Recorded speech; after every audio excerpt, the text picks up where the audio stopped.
রে চলে বকের পাতি, মেঘের কোলে কোলে যায় রে চলে বকের পাতি।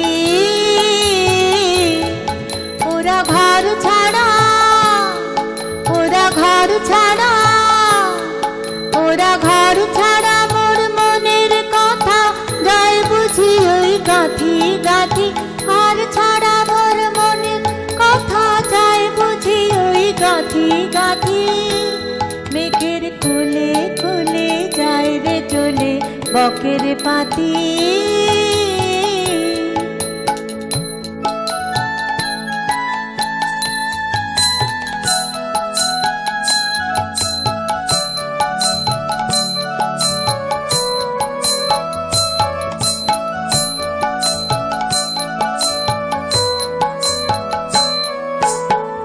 সুদূরের বিনার সারে কে ওদের হৃদয় হারে, সুদূরের বিনার সারে কে ওদের হৃদয় হারে।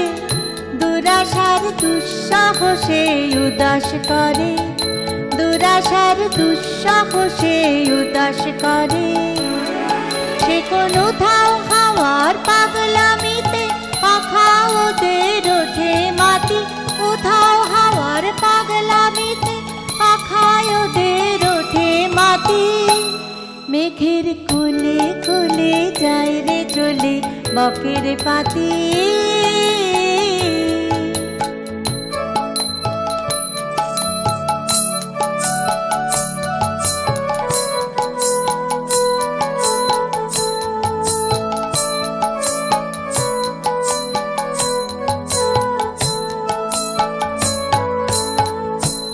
ওদের ঘুম ছুটেছে, ওদের ঘুম ছুটেছে, ভয় টুটেছে একেবারে।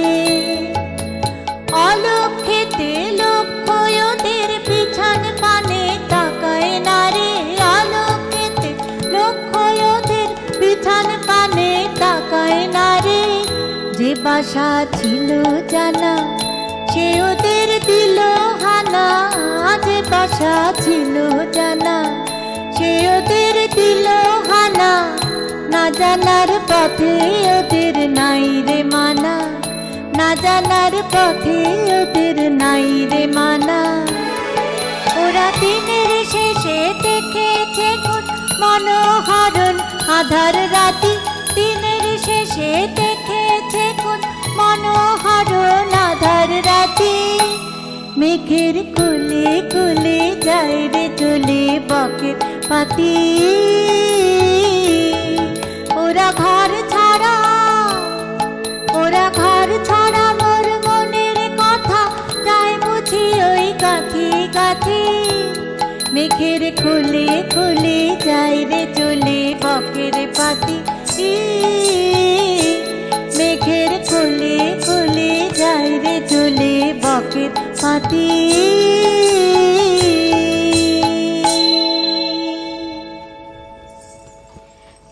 ছোট্ট একটি বিরতির পর ফিরে এলাম হাই নিউজ নিবেদিত এবং কবি শিল্পী সুব্রত ঘোষাল পরিচালিত সুরের আকাশের বিশেষ অনুষ্ঠানে মানব জাতির অহংকার রবীন্দ্র নজরুল।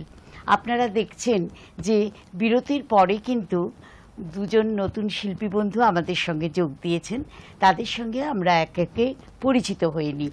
যার গানের রেশ নিয়ে আমরা বিরতির পর ফিরে এসেছি তিনি হলেন সঙ্গীত শিল্পী মৌসুমী কর্মকার। আর একেবারেই তার ডান পাশে রয়েছে বাচিক শিল্পী এবং কবি শ্রীপর্ণা বিশ্বাস। আর আমার পাশে সঙ্গীত শিল্পী মনীষা চক্রবর্তী বিরতির আগেও ছিলেন। আপনারা জানেন যে এই সময়টা একটি বিশেষ কবিতার। আজকের কবিতা আজকের দিনের উপযোগী, আমাদের বিষয়ের উপযোগী।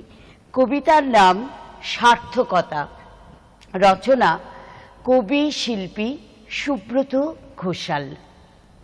কবিগুরু রবীন্দ্রনাথ ঠাকুর আজ আমাদের চলনে বলনে শয়নে স্বপনে স্মরণে মননে দিনে রাতে সুখে দুঃখে আনন্দে বিরহে চিন্তনে প্রতিক্ষণে, এমনকি আমাদের অস্থি শিরায়, ধমনীতে, রক্তে, রসে, কোষের মজ্জায় মজ্জায়।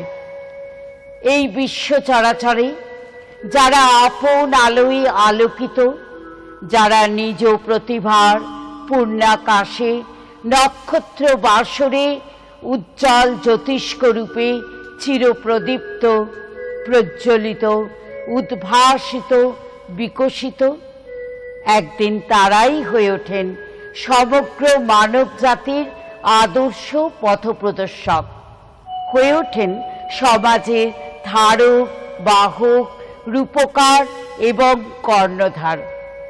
বিশ্বকবি রবীন্দ্রনাথ ঠাকুর হলেন এরকমই এক কর্ণধার, এক মহান ব্যক্তিত্ব, মৃত্যুঞ্জয়ী মহাপুরুষ, যে বটবৃক্ষের ছায়ায় থেকে বিশ্বের অগণিত মানুষ তমসাচ্ছন্ন, কুসংস্কারাচ্ছন্ন, ক্লান্ত, অসহায় মানুষ পায় মুক্তির আলোর সন্ধান, নতুন দিশা পায় অজ্ঞানের প্রখর রৌদ্রের ঝলকানিতে দগ্ধ প্রাণের আরাম, মনের শান্তি। কবির রচিত অসংখ্য গানে, কবিতায়, গল্পে, উপন্যাসে, নাটকে এবং প্রবন্ধে সৃষ্টির অনাবিল প্রশান্তির স্নিগ্ধ ধারা যখন প্লাবিত হতে থাকে কবির কলমের তুলিতে, বিজনে, সৃজনে, যৌবনের মধ্য গগনে, কিংবা প্লাবিত হতে থাকে যখন দরদী শিল্পীর গানে গানে, জাগরণে, শিহরণে, অনুরণনে, ঠিক তখনই মনে হয় এ পৃথিবী সত্যিই বড় সুন্দর এবং এ জীবন সার্থক। জীবনে চলার পথে মাঝে মধ্যে মনে হয় আমরা সমগ্র মানব জাতি এমন একটা চরম মুহূর্তে দাঁড়িয়ে, যখন সর্বত্র একটা অজানা অস্থিরতার তীব্র দাবানলে আকাশ বাতাস ও আতঙ্কিত।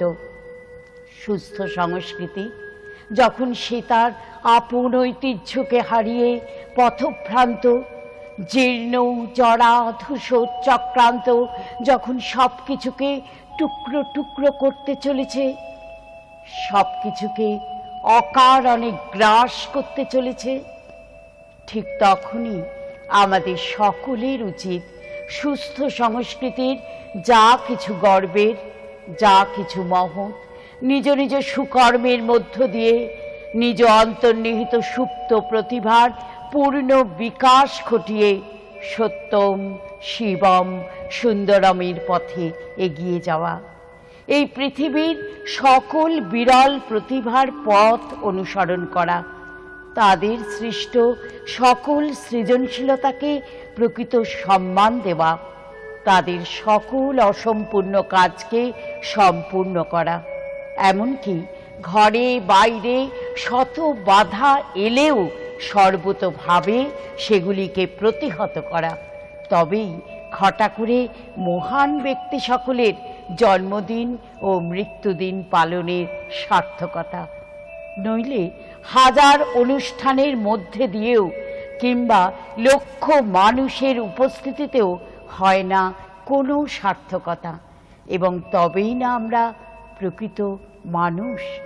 বর্তমান সময়ের পরিপ্রেক্ষিতে এই কবিতা বিশেষ প্রাসঙ্গিক, এবং মানে এই কবিতাটি পাঠ করতে করতে মানে এমন এটা অন্তরের অন্তঃস্থলে মানে গ্রথিত হয়ে গেছে যে আমার কথার মধ্যেও এই কবিতার কিছু কিছু লাইন বোধহয় চলে চলে আসে।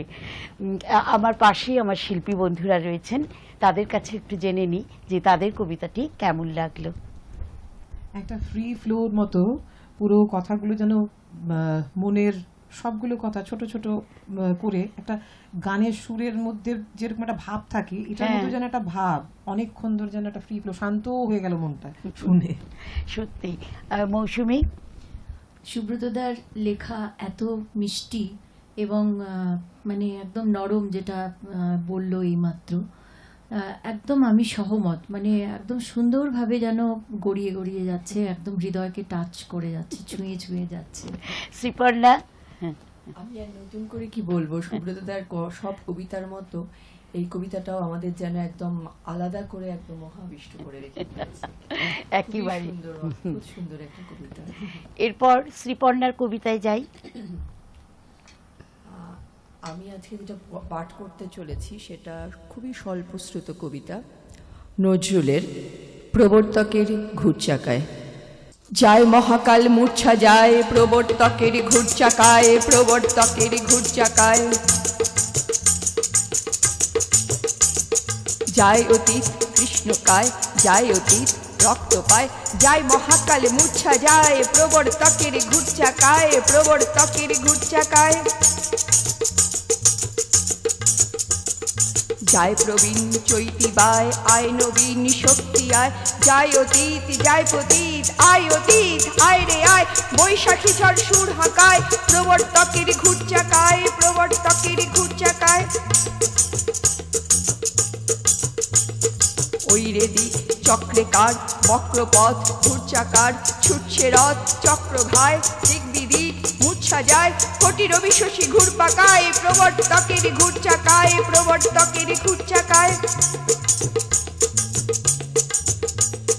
ঘোরে গ্রহ তারা পদ বিভোল, কাল করলে আজ খায় রে দোল, আজ প্রভাত আনছে কায়, দূর পাহাড় ছুট তাকায়, জয় কেতন উঠছে কার, কিংসুকের ফুল শাখায়, ঘুরছে রথ রথ চাকায়, রক্ত লাল পথ আকায়, জয় তোরণ রোদ শেখার, ওই উষার লাল আভায় প্রবর্তকের ঘুরচাকায়, প্রবর্তকের ঘুরচাকায়।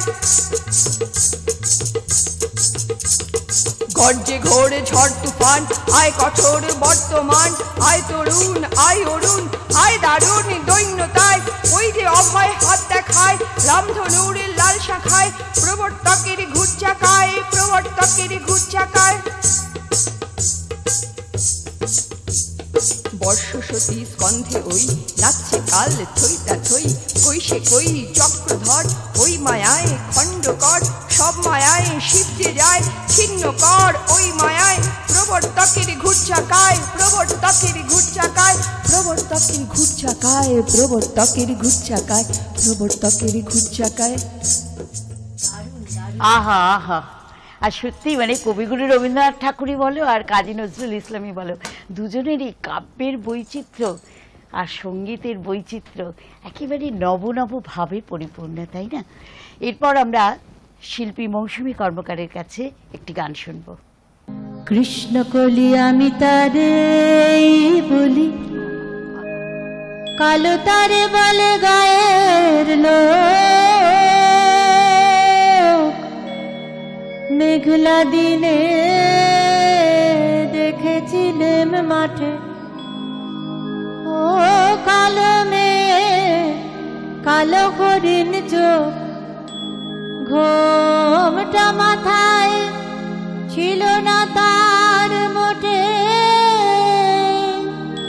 মুক্ত বেনি পিঠের পরে লোটে, কালো তাসে যতই কালো হোক, দেখেছি তার কালো হরিণ চোখ।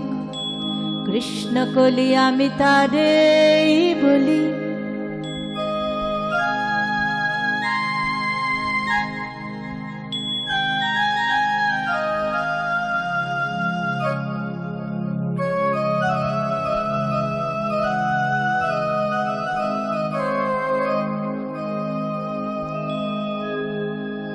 ঘন মেঘে আধার হলো দেখে ডাকতেছিল শ্যামল দুটি গাই, শ্যামা মেয়ে ব্যস্ত ব্যাকুল পদে কুটির হতে ত্রস্ত এলো তাই, আকাশ পানে হানি যুগল ভুরু, শুনলে বারে মেঘের গুরু গুরু, কালো তাসে যতই কালো হোক, দেখেছি তার কালো হরিণ চোখ কৃষ্ণ কলি আমি তারে বলি।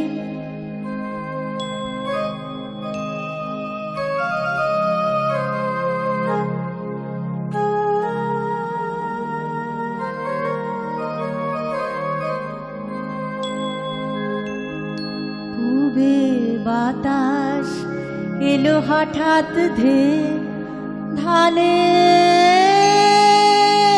খেতে খেলি গেল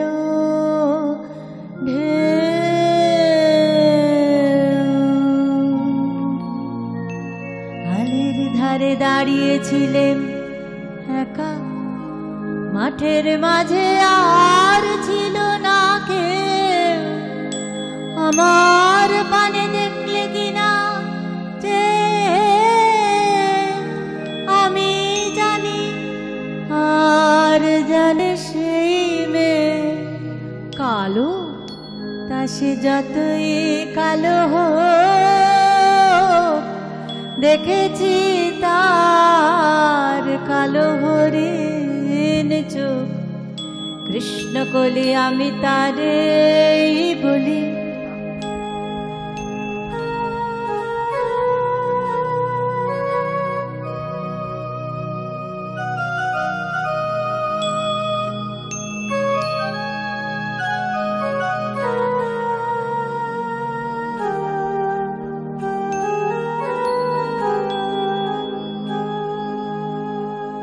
এমনি করে কালো কাজল মেঘ জ্যৈষ্ঠ মাসে আসে ঈশান কোণে, এমনি করে কালো কোমল ছায়া আষাঢ় মাসে নামে তামাল বনে, এমনি করে শ্রাবণ রজনীতে হঠাৎ খুশি ঘনিয়ে আসে চিতে কালো, তা সে যতই কালো হোক দেখেছি তার কালো হরিণ চোখ কৃষ্ণ কলি আমি তারে বলি। আর যা বলে বলুক অন্য লোক দেখেছিলেন ময়না পাড়ার মাঠে ও কালো মেঘ কালো হরিণ চোখ মাথার পরে দেয়নি তুলে বাস, লজ্জা পাবার পায়নি অবকাশ কালো, তা সে যতই কালো হোক দেখেছি তার কালো হরিণ চোখ কৃষ্ণ কলি আমি তারে বলি। কৃষ্ণ কলি আমি তারে বলি। ওফ, কিচ্ছু বলার নেই।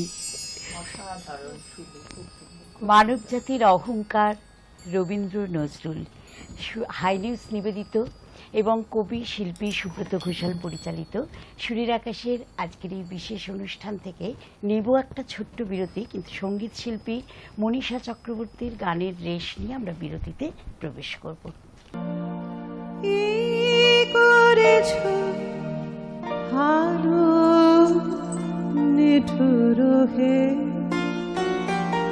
নিঠুর হে করেছ ভালো, এমনি করে হৃদয় তীব্র দহন জালো। নিঠুর হে নিঠুর হে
যখন থাকি অচেতনে বেঁচে তো আমার আঘাত সেজে পরশ তব সেই তো পুরস্কার। যখন থাকি অচেতনে বেঁচে